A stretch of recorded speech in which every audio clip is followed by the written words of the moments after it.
Jean Frito. Back. He makes a one-handed catch against the bullpen.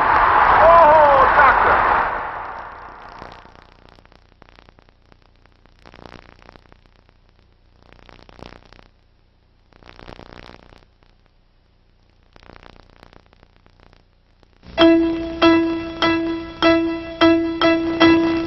To preface the World Series, a Reader's Digest version of the American and National League Championship Series. Lineups for today's game, Toronto-Oakland programs. Got the series program right here for tonight's ball game. Get your program.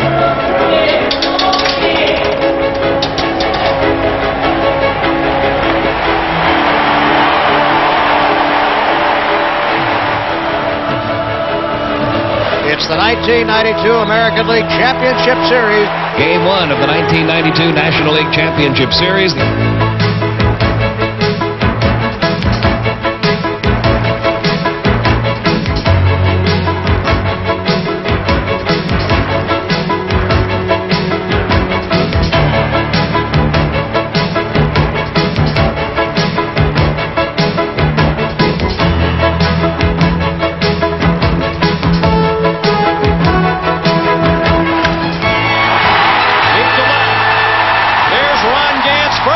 Grand slam. And a drive hit to right field. Sierra going back, looking up, and this game is tied. Roberto Alomar. And now the Braves season hangs in the balance as Francisco Cabrera comes to the plate to bat for the pitcher. He appeared in only 12 games this year for the Braves. He hacked at the 2-0, now the 2-1. Line drive to the base. Just as the score the tying run. Free to the plate. And he is safe. Safe at the plate. The Braves go to the World Series.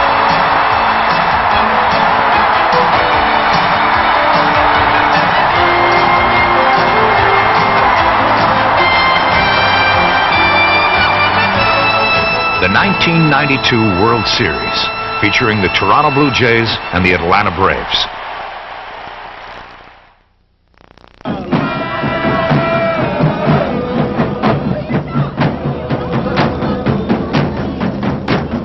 Program right here. World Series Game 1 program right here. 105 is straight ahead. You make sure y'all have a good time. The playoff pressure was over. Now it was time to enjoy the biggest show in baseball. That's it. Open up, Jack. The hands are flying. One more. It was one more time for Bobby Cox and the Atlanta Braves in the Fall Classic for the second straight year. For Cito Gaston and the Blue Jays, well, they represented the first Canadian team ever to play in a World Series. It was time to wonder who would capture the focus of this showdown. Would it be Dave Winfield, at 41, the elder statesman of this World Series? Or maybe Mark Lemke, whose bag of tricks had so much to offer back in 1991. But first, something never before heard at a World Series game. Honor Canada. Oh, Canada, our home and native land. And the familiar. The land of the free and the home of the brave. Formalities aside, it was time to play ball, with the first ball delivered by Georgia native President Jimmy Carter. Starting for the Blue Jays, Jack Morris. Ironically, the last man the Braves had faced in a World Series in Game 7 against Minnesota. His opponent, a man who in Game 6 of the playoffs surrendered 8 runs to the Pirates in 1 inning of work. And Tom Glavine was the subject of speculation. It just amazes me that you can go through the whole season and have the kind of year that I had, go out there and win 20 games, and because I have one bad game in the playoffs, you know, everybody wants to know what's wrong with me and are questioning the fact of whether I should even be out there pitching. It was definitely in my mind to go out there and prove people wrong. And he did precisely that early on, pitching scoreless 2-hit ball over the first 3 innings.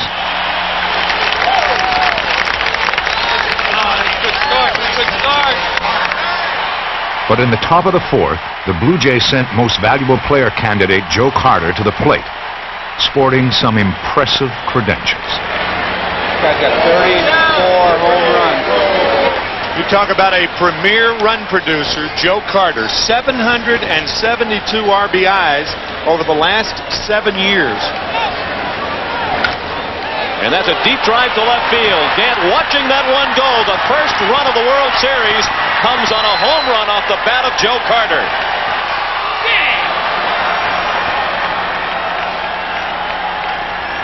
The World Series ice was broken, and Toronto had done it in enemy territory. Better yet, as the game moved into the 6th, the Blue Jays had the knowledge that Morris had now pitched 18 consecutive scoreless innings in World Series play.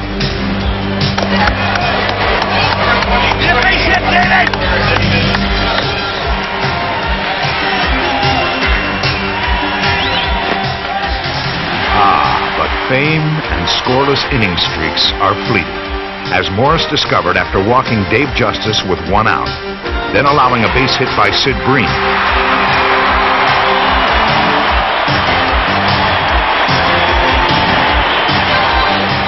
A fielder's choice by Ron Gant erased Bream, and after Gant stole second, the Braves had 2 men in scoring position, with 2 out.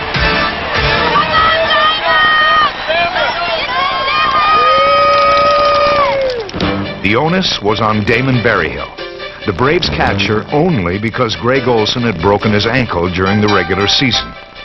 And Damon knew just what to look for. I think he felt confident that he could throw me a forkball, good forkball. He'd been doing it previous to everybody during the game, keeping the ball down and getting a lot of strikeouts with the forkball. So really I just try to be patient and make the pitch be up in the zone.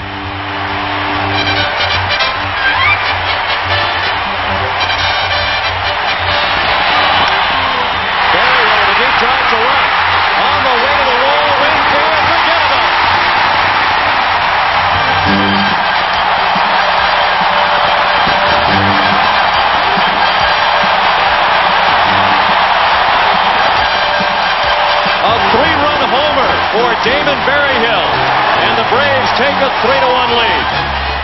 The heroics belonged to Berryhill in the 6th and to battery mate Glavine in the 9th, who silenced his postseason skeptics with a 4-hit masterpiece.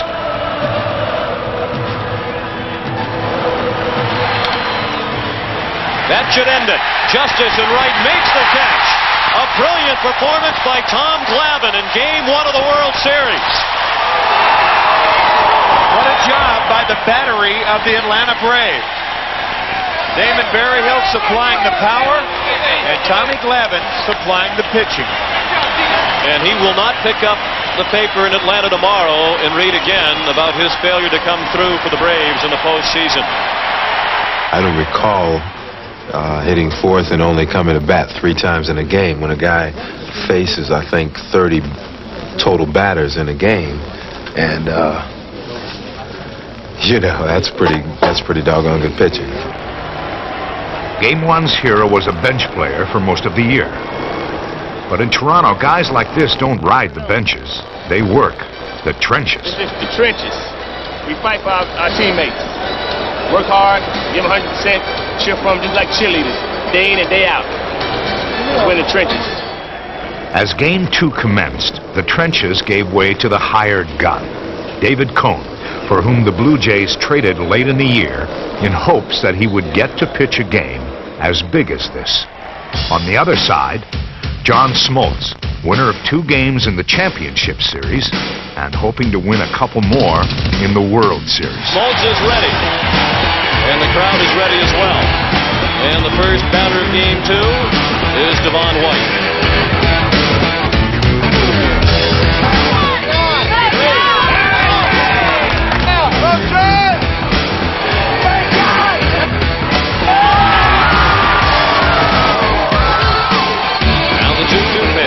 Struck him out with the breaking ball. And the breaking ball freezes Oldroom. 5 to start the ball game for them via the strikeout. Trying to strike out the side. He does with the breaking ball again. The National League strikeout leader was off to quite a start. But in Cone, the Blue Jays had a strikeout artist of their own.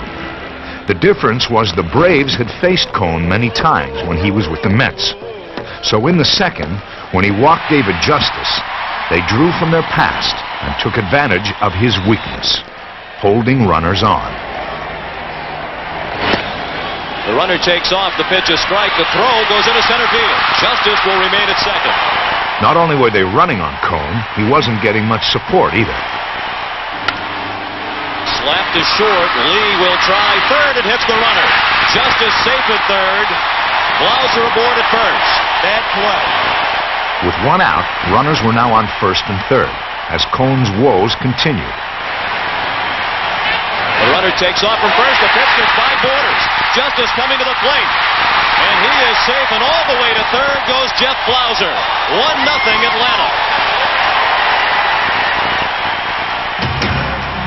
Then in the top of the fourth, the first controversial play of the series, with Robbie Alomar on third and 2 men out.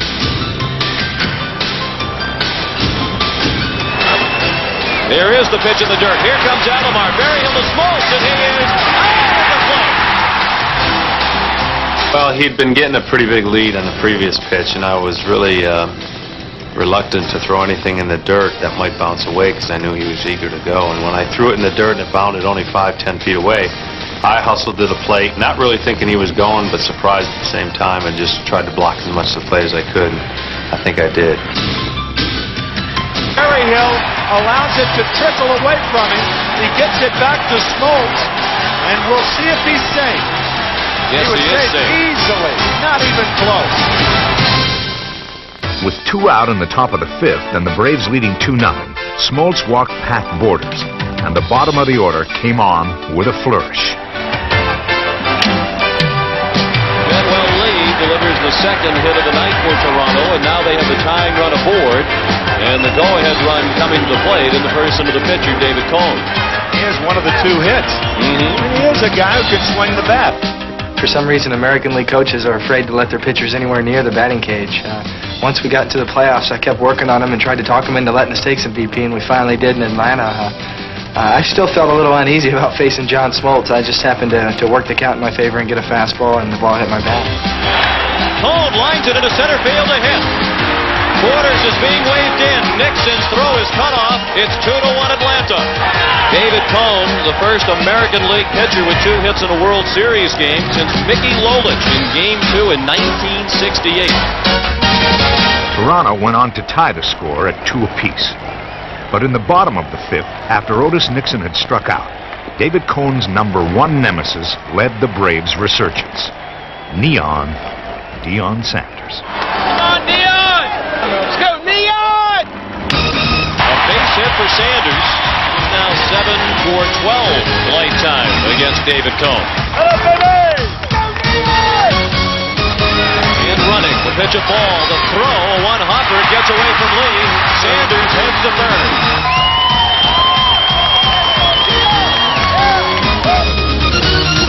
With Sanders leading the way, the Braves would steal 5 bases in the game. And with Deion on third and Pendleton now on first, the stage was set for justice.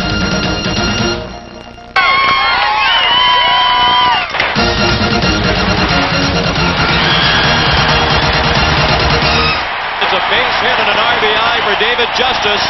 3-2 Atlanta. The Braves added another run to lead now 4-2. But with 1 out in the top of the 8th, Alomar came up, looking for his first World Series hit.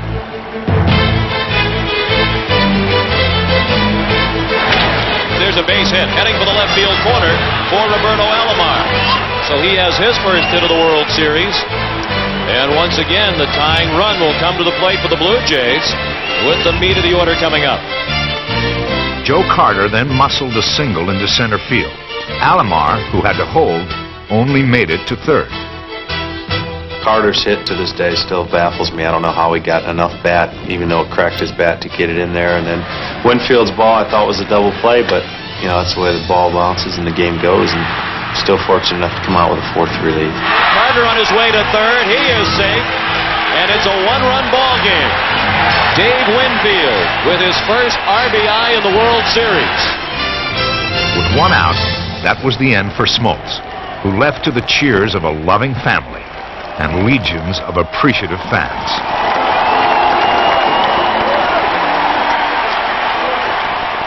With 2 out and runners on the corners, the Braves turned to Jeff Reardon.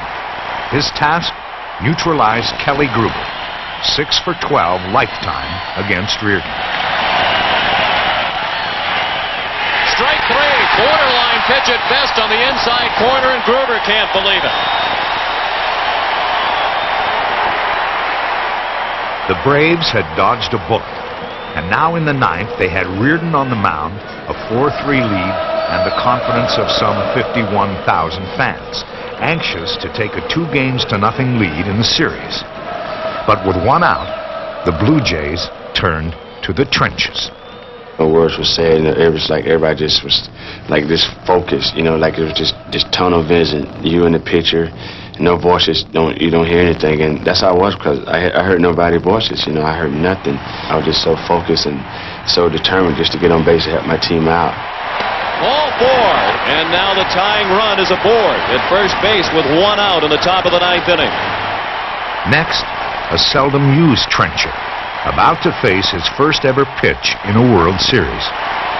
And now Ed Sprague to bat for the pitcher Ward. He was 1 for 2 in the league championship series against Oakland. Both of his at-bats were as a pinch hitter.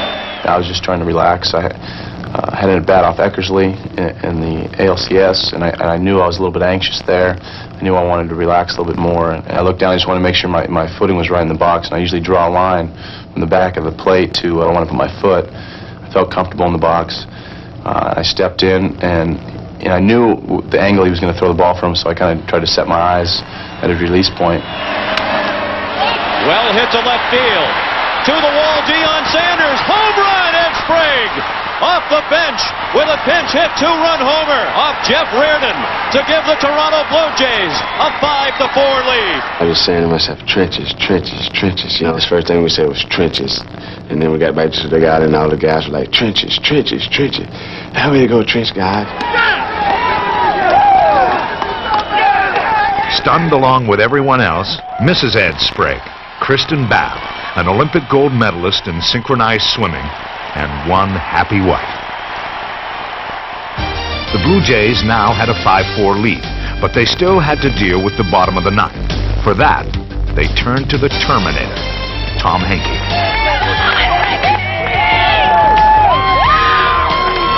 With 1 out and Mr. and Mrs. Sprague on the watch, Henke had his problems.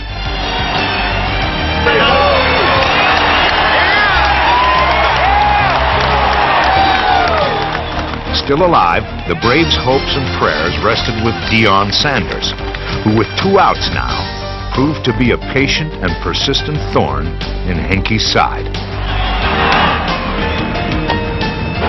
This is a terrific at-bat by Deion Sanders. Now the 3-2 pitch. Just missed. And now Terry Pendleton's up there. And remember, he led the National League in hits with runners in scoring position this year. A .387 batting average. First and second with 2 down for Atlanta in the bottom of the 9th, and Pendleton with a little pop-up. Kelly Gruber in the foul ground. He has it. And the Blue Jays have evened the series at 1 win apiece. Ed Sprague, the unlikely hero tonight.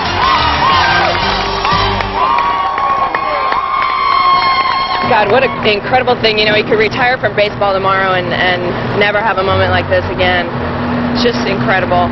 I think every little boy dreams about hitting a home run in the World Series to win the game, and God, you know, to actually do it is probably your childhood dream.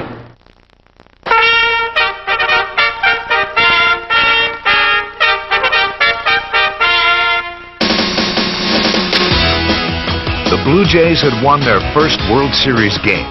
Now it was time for the first ever World Series game in Canada. And Canada was ready.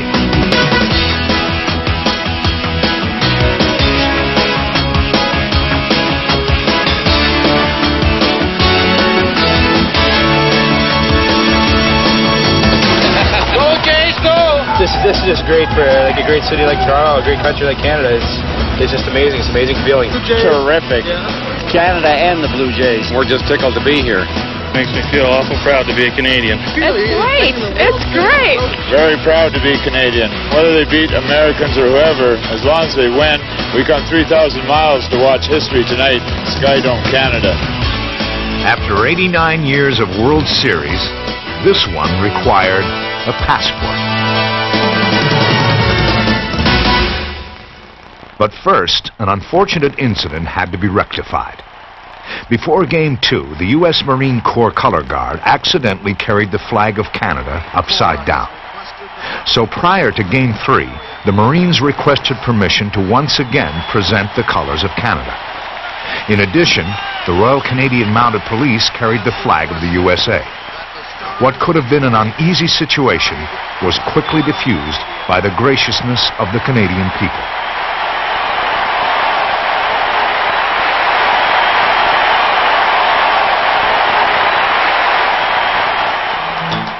Having done the honorable thing, the World Series resumed, with pitching now the focus. Juan Guzman would start Game 3 for Toronto, Steve Avery for the Braves. And through the first 3 innings, both men were in complete control. Right by him, Juan, right by him. Look out.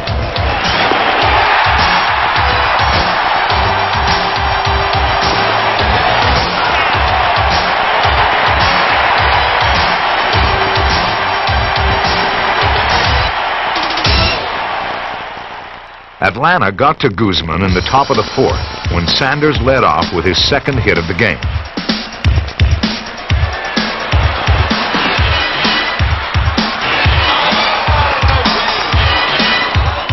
Then Pendleton, with just 1 hit in the series, but who now showed every sign of busting loose. Pendleton, base hit. Sanders had to hold up to see if Alomar would catch it. First and second with nobody out for Atlanta. As they threaten here in the 4th inning, Terry Pendleton with his second base hit of the World Series. And that set the stage for a nostalgic reminder of the '54 World Series, with Devon White playing Willie Mays. First and second with nobody out in the 4th in a scoreless ball game. First pitch to Justice. Well hit to center field. Devon White racing back to the warning track. Great catch up against the wall. And the runners passed each other. Pendleton went by Sanders. He has already been called out. Now they have Sanders in a rundown with a chance for a triple play. Gruber did not get him. Sanders made it back to second. Gruber insisting to Bob Davidson that he made the tag, but the umpire does not agree. And they came within inches of a triple play. And here's the attempted tag. Kelly Gruber said he got him on the foot, and it looked like he did from that angle. He did get him on the foot. What a bizarre play. My goodness. It all happened so fast. Devon just ran the ball down in midair, caught the ball, went flying up against the fence. It came easy, pretty much. It looked like it was a lot harder, but to me, I thought, the ball's in the park. I got to make that play. He made his out, threw the ball into the infield. Pendleton crossed Sanders on the base path. We had 2 outs at that time, and once he figured that he wasn't going to make it after John Olerud delivered the ball perfectly to me, I knew I had to run him down. When I dove, I thought that I'd got his heel, but the umpire didn't see it that way, and unfortunately we didn't get the triple play.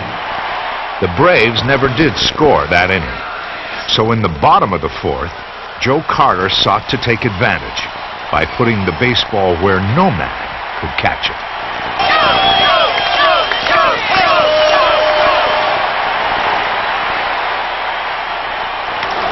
Well hit to left, way back. That's the first ever World Series run in Canada.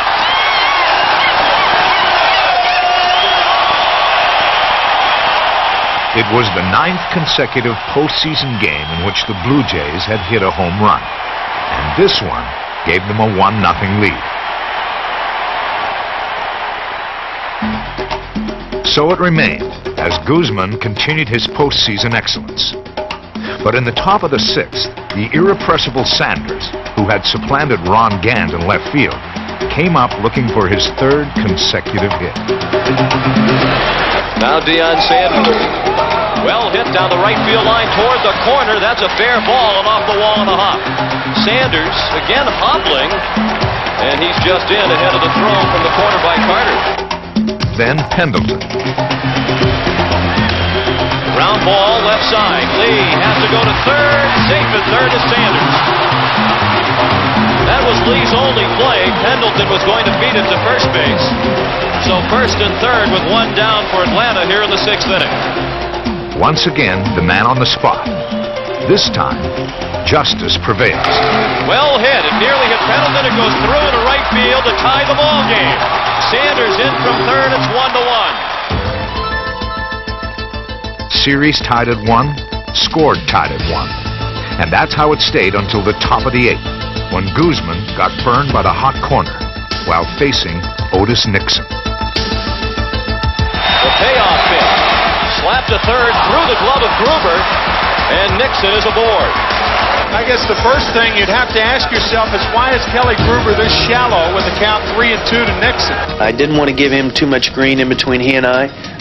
In case he topped the ball or didn't hit the ball that well, he's got good enough speed to get him to first. But it's a play that I should have made. I get a glove on it. I feel like I should make the play. Nixon promptly made Toronto pay by stealing second, then moved to third on the second out of the inning. Cito Gaston had to make a decision. He elected to intentionally walk the hot-hitting Justice to face the ice-cold Lonnie Smith, who'd struck out twice in the game already. Guzman looking in at Smith, who's had his problems tonight, but Bobby Cox calls him stretch drive because he usually delivers in the clutch. And he does again with a base hit into left field. Otis Nixon scores, and the Braves lead. Now the throw to third, and Justice is a dead duck. Justice had run the Braves out of the inning, but now Toronto had to play comeback. And to lead off the bottom of the 8th, Kelly Gruber, in the throes of a nightmarish 0-for-23 postseason slump, and knowing that his error in the top half of the 8th led to Atlanta's 2-1 lead. What a spotlight for redemption. Come on, Kelly! Come on, Kelly! Payoff pitch. Well hit down the left field line. Sanders watching it go. Home run, Kelly Gruber. What a way to end the longest drought within a single postseason in history. A game-tying home run. This one is knotted at 2. In the top of the 9th, Dwayne Ward replaced Guzman and surrendered a leadoff single to Sid Bream. The much quicker Brian Hunter was called on to pinch run. The first step was to get Hunter to second. But once Jeff Blauser ran a 2-2 count, a sequence unfolded that took the Braves out of the inning and their manager out of the game. Now the runner takes off. It's a check swing. The throw. Got him! They appeal down to first. Double play. It's a strikeout as well. First they got the out at second, and what a big time for Pat Borders to find the range and throwing somebody out. Then they appealed down to first, and Dan Morrison got out the cash register to ring up Jeff Blauser. And the throw by Borders is perfect, and the tag slapped on to Hunter by Manuel Lee, who wants the appeal. When a helmet came flying out of the Braves dugout to protest the strikeout of Blauser, umpire Joe West identified the culprit as manager Bobby Cox, then ejected him from the game. I was a little upset over the balls and strikes, to be honest with you. I slammed the helmet down and it went onto the field. And at that point, you know, somebody's got to be responsible for that helmet being out there, and it was me. With Cox out of the picture, but not the runway, a game of managerial chess began in the bottom of the 9th. With the score still tied at 2 apiece, Robbie Alomar led off for Toronto. Having given the Braves 8 strong innings, Steve Avery was given the chance to pitch the 9th. Through the middle, a base hit. And the winning run is aboard with nobody out in the bottom of the 9th. Here's something to consider. He's going to the right-hander. but Alomar is a very fast runner.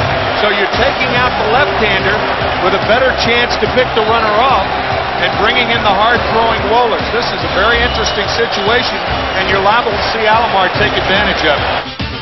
And, as predicted, with Avery out of the ballgame, Alomar took advantage by taking off. Alomar on the run. Barry Hill's throw, not in time. The winning run is in scoring position with nobody out. And I would imagine, with the count 3 balls and no strikes, that they will walk Joe Carter. With runners now on first and second and nobody out, the situation cried out for a bunt. But the hitter was Dave Winfield. Would Dave Winfield bunt? Well, even before the first pitch in that inning, I told Winfield that I wanted to get those 2 guys over if they got on. Dave Winfield is a good bunter. I remember his San Diego days. He squares the bunt, and it's a good bunt down to first. Hunter to Lemke for the out. It's a sacrifice 3-4. And now the winning run is 90 feet away with 1 out in the bottom of the 9th. The scheduled hitter was John Olerud, a left-hander. So Jimmy Williams, the acting manager in place of Cox, elected to replace the right-handed pitcher Mark Wohlers with the left-hander, Mike Stanton. The Blue Jays countered by pinch-hitting the right-hander Ed Sprague for Olerud. But the Braves walked Sprague intentionally. That brought Jimmy back to the mound, and the call went out for the right-hander Jeff Reardon to face the right-hander Candy Maldonado, as expected. And you could see what was probably going to happen. I think I told Candy before Winfield even bunted the ball that he was going to be the guy. Obviously, Tim, both managers were thinking through all the likely scenarios, and the Braves understood with their maneuvering that this was what they would wind up with. Jeff Reardon against Candy Maldonado.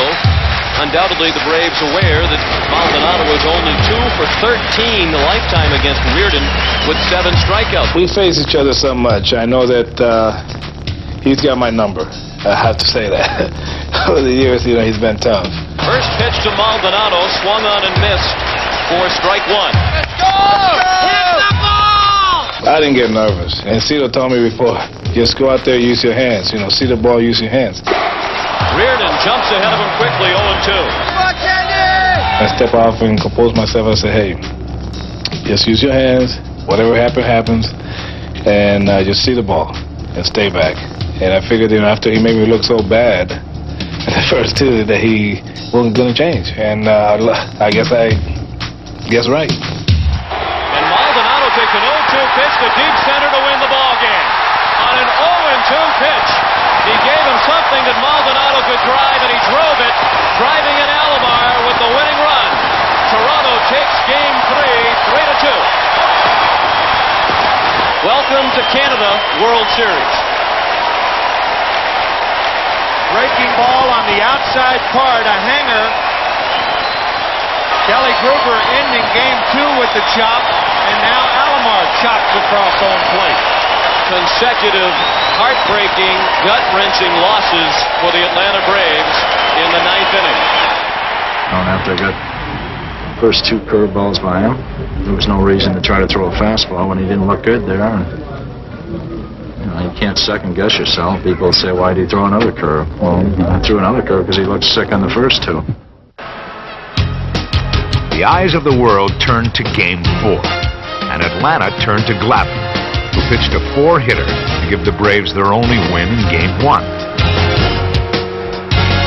Toronto countered with Jimmy Key, who had all but been forgotten in the postseason, having pitched just 3 innings in relief in the playoffs. Come on, Jimmy! And against his first batter, Key looked a little rusty. Nixon has his 2nd hit of the series. His first since the first inning of Game 1. He slapped one into right, and the Braves have the lead man on.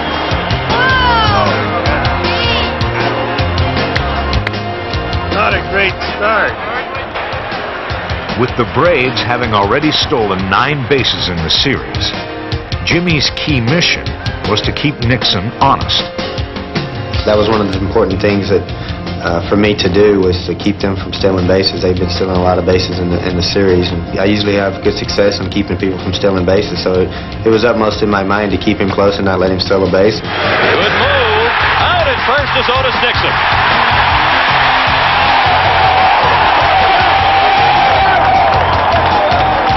And that kind of set the tone for the game to let them know that, you know, if you do get on first, you know, you got me to deal with. You're just not going to be able to run wild. The lofty ambitions of Toronto fans received still another boost in the bottom of the third, when Pat Borders sought to keep alive his 11-game postseason hitting streak. Deep to left field, near the pole, and a home run. Pat Borders puts the Blue Jays on the board with a home run off Tom Glavine, just fair down the left field line. It's 1-0 Toronto.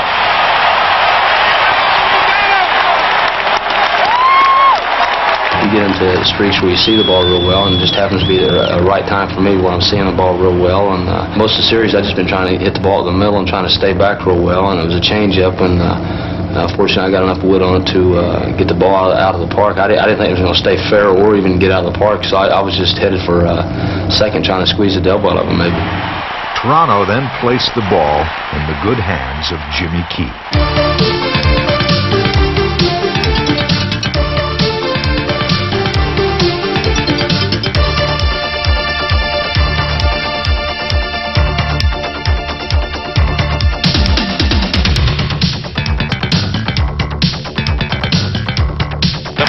Quickly in order against Jimmy Key in the fourth.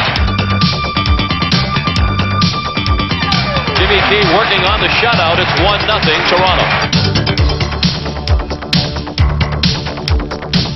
Key has retired 15 in a row. Jimmy Key works another 1-2-3 inning. It's stretch time, but they're coming to their feet anyway for Jimmy Key.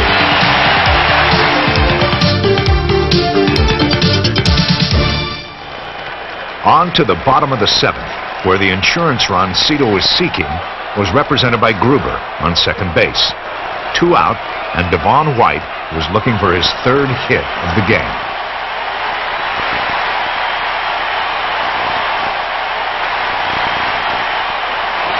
So the Blue Jays have still another great chance to score as Glavine delivers to Devon White. Base hit left field. Gruber's being waved in. Gant with the throw to the plate. It is cut off. Throw to second. They have White in a rundown. The Blue Jays lead 2-0, and White is tagged out to end the inning. Gruber scores a big run on the third hit of the night by Devon White. It proved to be a most important run, for in the top of the eighth, a pair of Atlanta hits and an infield out cut the Toronto lead to 2-1 and knocked Key out of the game. The 9-year Blue Jay had been magnificent, and the fans let him know it. This will mark the end of the outing for Jimmy Key. The call has already been sent out for Dwayne Ward. Key, a longtime Blue Jay and one of their most popular players, and already they're on their feet for Jimmy Key as he gets ready to depart.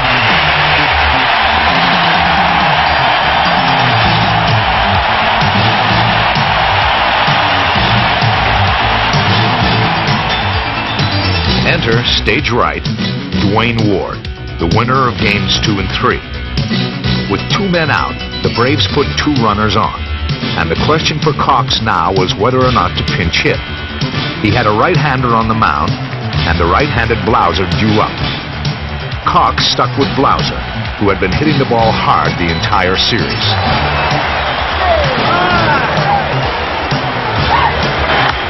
That's down the line. Olerud to Anita play it and end the inning. The Braves leave 2 men in scoring position. 2-1 Toronto. On to the 9th, where the Blue Jays sought to terminate any further uprisings.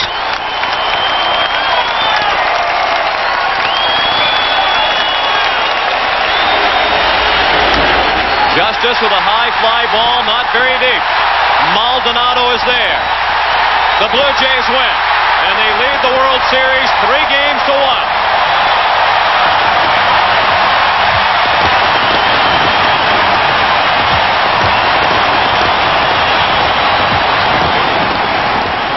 Toronto was now just one win away from becoming the first Canadian team to win the World Series. On the other side, the loneliness of the Braves, with a heartbreaking sense of déjà vu. I guess more than anything else, I was just sitting there thinking that I didn't want to have that bitter feeling that we had last year after everything was said and done. And you know, we're on the verge of that right now. So you know, it's going to be tough to swallow to come this far 2 years in a row and not have anything to show for it. So hopefully we can turn things around here in the next 3 days. Well, to avoid that fate, they'd have to get by Jack Morris, their arch rival from '91. Although daunting, it wasn't impossible to come back from a 3-1 deficit. As a member of the '85 Cardinals, Pendleton had seen such a lead evaporate and reminded his teammates before Game 5. I just wanted to let them know that, hey, I've been up 3-1 before and come home empty-handed, so believe me, it can definitely happen. And whether they believed in that or not, they went out on the field and did the job that was necessary to win. Otis Nixon leads off. He's 3 for 16 in the World Series. Jack Morris with the first pitch of Game 5, slapped by Gruber in third. He was right on top of the line and still couldn't get it. And Otis Nixon leads off with a double on the first pitch of the game. After Nixon stole third, Pendleton had the chance to back up his inspirational message, and in the process, avoid an ignominious record. No series has ever had the combination 3, 4, and 5 hitters without an extra base hit. I've been getting myself out more so than they get me out. Don't get me wrong, they've got great pitching over there, but I've said this time and time again, when I swing strikes, I'm going to hit. Bounce down the line, fair ball, and the Braves take a 1-0 lead. Pendleton on his way to second, and he is there safely with the second double of the inning. And that erases that little note, doesn't it? The Blue Jays came back to tie the score at 1. Then, in the top of the 4th, it was time for Atlanta's number 4 hitter to get his first extra base hit. And Justice left no doubt that this was not Jack Morris, vintage 1991. That's deep to right, nearly into the second deck for David Justice. His first home run of the World Series, and Atlanta is back on top 2-1. But once again, the Blue Jays were quick to respond. Smoltz was pitching with just 3 days rest and ran into trouble in the bottom of the 4th. The Braves lead 2-1. Toronto with runners at first and second and 1 out. In the 4th inning for Pat Borders, who drove in the Blue Jay run in the second with a double off the wall and left. He is now hit safely in all 11 of his games in the postseason this year. Let's go, Blue Jays! Let's go! Through the middle, base hit. Olerud does not run very well. He's being waved in. Nixon's throw offline. 2-2 the score. And Pat Borders takes another step toward possible MVP honors. But last year's most valuable player was struggling. Morris got the first 2 batters out in the top of the 5th before giving up still another hit to Nixon. Otis promptly stole second, and that brought Sanders back to the plate. Sanders to center a hit, charged by White. Nixon to the plate. White's throw is cut off, and the Braves reclaim the lead for the 3rd time tonight, 3-2. Sanders is not running on the first pitch. That's a fair ball. Just like his double in the first inning. It's touched by a fan, and Sanders will be sent back to 3rd. Pendleton's ground rule double put runners on 2nd and 3rd with 2 men out. Justice was then walked intentionally, as he was in Game 3, to face a none too pleased Lonnie Smith. During that particular moment, I got a little nervous as well as angered, because I knew it was a move that was a good judgment move on their part, but insulting in my part. You know, I felt, well, they think that I'm an easy out. Lonnie Smith is nearly a 300 lifetime hitter with the bases loaded. That includes 3 grand slams. Jack's a very tough pitcher to hit, and I saw the first pitch, I jumped on it, fouled it off, and I knew that this situation was going to be even tougher than I expected.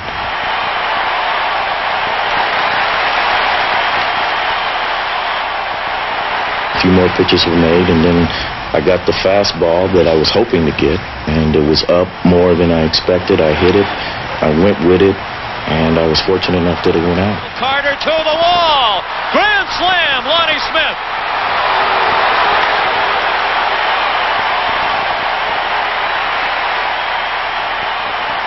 With a 7-2 lead and victory in Game 5 all but assured, the only question remaining was whether Morris was left in the game too long. You can't get away from someone saying, well, you should have done this, you should have done that. The thing that I was trying to do there, hoping, and along with thinking about not so much as if we have to play another ball game, is I don't want David Cone to go out there and say, well, I'm not pitching well in the 5th inning and see those coming to get me. Atlanta went on to win the game 7-2. With their backs to the wall, the Braves had prevailed. The series would return to Atlanta for Game 6. And back in Atlanta, it was Lonnie Smith the fans wanted to see. For Lonnie, what a difference a year made.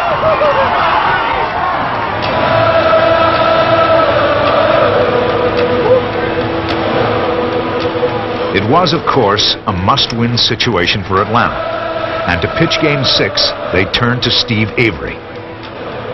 Toronto countered with Cone, hoping to make up for a lackluster outing in Game 2. Both teams scored an early run, and Game 6 was off and running. Maldonado with a high fly ball to deep left field. Sanders back to the warning track, to the wall. It's a home run. Just the second hit of the World Series for Candy Maldonado, but both have been big. 2-1 Blue Jays.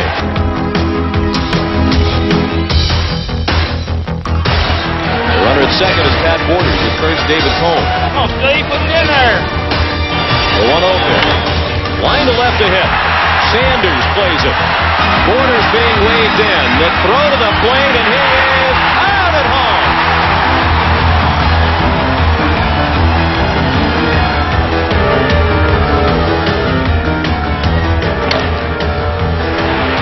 Great play by Alomar. One-hop throw, gloved by Carter for the out. Oh, man. 2 men in scoring position. The tying run at third. The go-ahead run at second. Third baseman, Jerry McCullough. On the 3-2 pitch. He struck him out. Foul tipped into the mid of Borders for the final out of the inning. Nixon at first. He is running. Gant took a ball. Borders throw. Got him.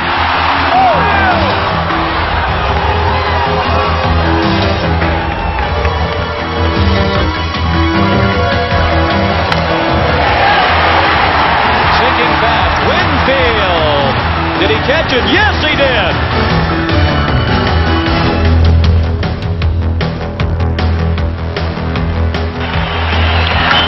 Bounced up the middle. Blauser throws him out. The Blue Jays have left 11. We go to the bottom of the ninth. Blauser, Berryhill, and Lemke do. The Blue Jays 3 outs away from the World Championship.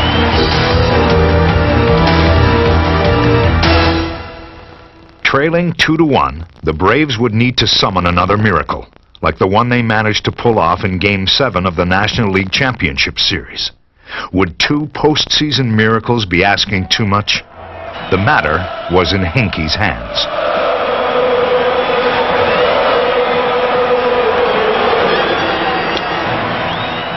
Jeff Blauser had the unenviable task of leading off against a bullpen that hadn't blown a save in 77 straight games.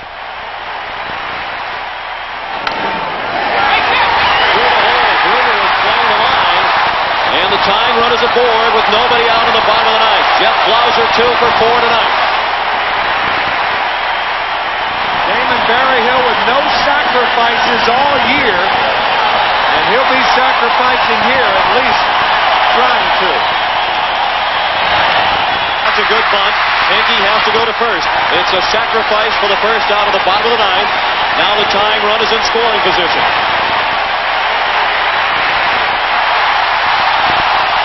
A tremendous roar as Smith is introduced. He was the hero of Game 5. No! You could cut the tension with a tomahawk. As Lonnie fell behind, no balls, 2 strikes. Lonnie Smith has worked the count from 0-2 to 3-2. Talk about a gutty at bat by Lonnie Smith. The 8th pitch of the at bat is ball 4. So the winning run is at first. And the man who produced the miracle 10 days ago will step into the spotlight again. Francisco Cabrera. Let's go, Francisco! To left field. Maldonado made the catch. He started in and then it almost went over his head. Cabrera had a rising line drive. Maldonado came in, then had to leap at the last moment to snare it. Otis Nixon, the batter. 2 outs, bottom of the 9th. Runners at first and second. The Blue Jays lead 2-1. Swing and a miss by Nixon for strike 1. He's 1 for 4 tonight. He singled his last time up. Strike 2.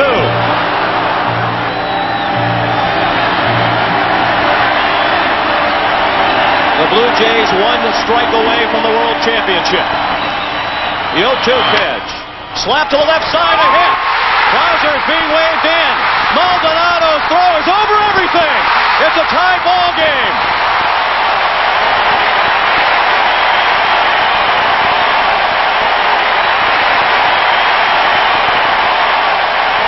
Now the winning run is at third for Atlanta. In the bottom of the 9th as the Braves try to force a Game 7 tomorrow night. Henke with a payoff pitch to Gant. Fly ball, left center. Devon White is there to make the catch. 1 run for the Braves in the 9th. 2-2 the score as we head for the 10th inning. The 10th proved uneventful. On to the 11th. And just like the 11th inning of Game 6 in the 1991 World Series, Charlie Leibrandt was on the mound for Atlanta. With 1 out, he hit Devon White. The go-ahead run was on first. Alomar 2 for 5. The Blue Jays have had a hit in every inning tonight except this, the 11th. To the plate and lined into center field to hit. White to second and he'll stop there. Roberto Alomar with 3 hits tonight. First and second and 1 out for Toronto in the 11th. I don't think there is any way that Bobby Cox is going to allow Leibrandt to face Joe Carter. Jeff Reardon is warm in the bullpen. Tough decision right here. Joe Carter will face Leibrandt. Carter lifts one to center, not deep. Nixon makes the catch for the second out. We're in the 11th, 2-2 the score.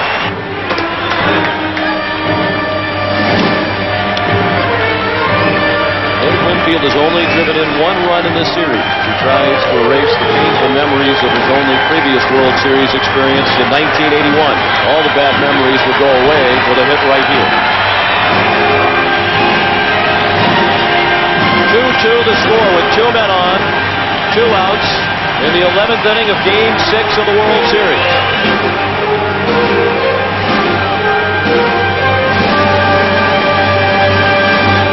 The runners go on the 3-2 to Winfield. Down the line, a base hit.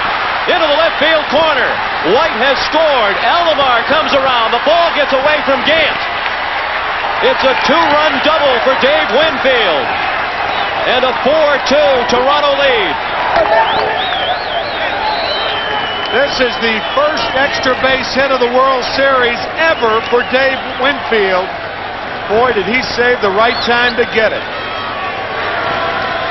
Toronto up by 2. Still another miracle was all Atlanta could hope for. For with the biggest hit of his career, Winfield had shed the ghost of World Series past and given Toronto the lead. But Game 4 winner Jimmy Key was on to close the door on any such miracles. In the bottom of the 11th, the Braves will need to dig into their bag of tricks again. Scored a run in the bottom of the 9th, the 4th extra inning. They'll need 2 to keep it alive in the bottom of the 11th.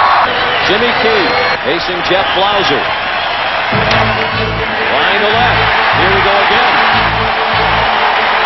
That'll bring the tying run to the plate.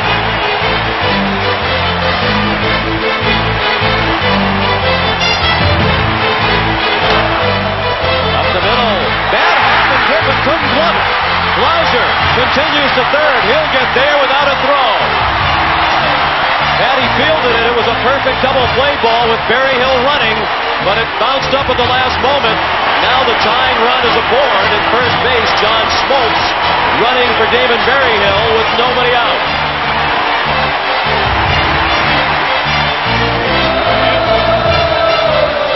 Belliard, I would imagine, will still be bunting because only the runner at first matters.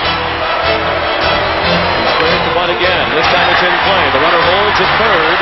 Key to Alomar covering for the first out. But now the tying run is in scoring position. Blauser still at third. Smoltz has moved up to second. And Borders out to the mound to discuss the strategy with Hunter, who's dangerous, particularly against left-handed pitching. Hunter averaged a home run every 13 times up against left-handed pitching in the regular season. Off the end of the bat, down to first. Carter makes the play for the second out. A run scores. It's 4-3 Toronto, but the Braves are again down to their final out. And again, it will be Otis Nixon. And Cito Gaston wants to talk to Jimmy Key. It is doubtful that he will take him out of the game. I think he wants to remind the corners that Nixon will bunt. Well, he's going to go to the right-hander. Mike Timlin will be the new pitcher for Toronto.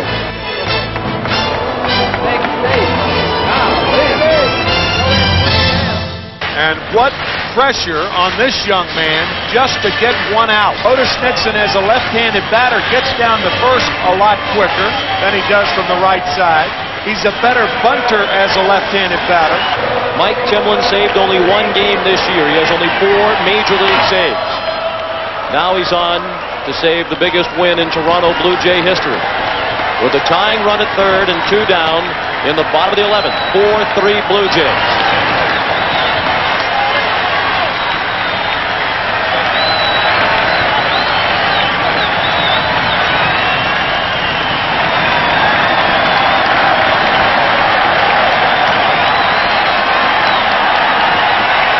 Timlin. Nixon bunts. Timlin on it. Throws to first. For the first time in history, the World Championship banner will fly north of the border. The Toronto Blue Jays are baseball's best in 1992.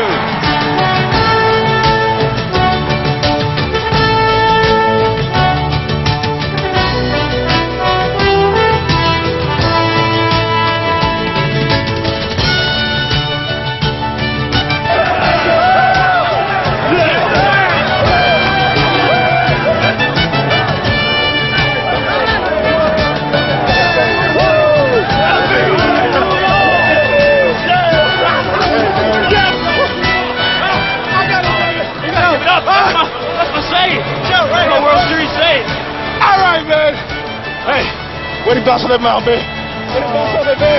Hey, baby. You told me. Way to take your time. I knew you got to do that. You got to get hit and take it.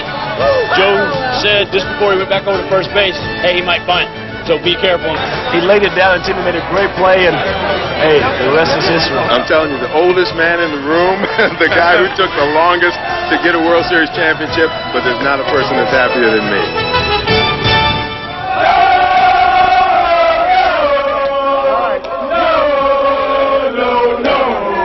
A trophy for champions, an honor for a nation. For the Blue Jays, the chance of a lifetime. Sometimes the heart can lead you where few have ever been. Can take you to the limit, time and time again. Something moves the spirit, like something moves the wind. I felt it and I followed. Now the road's about to end. This is the chance of a lifetime.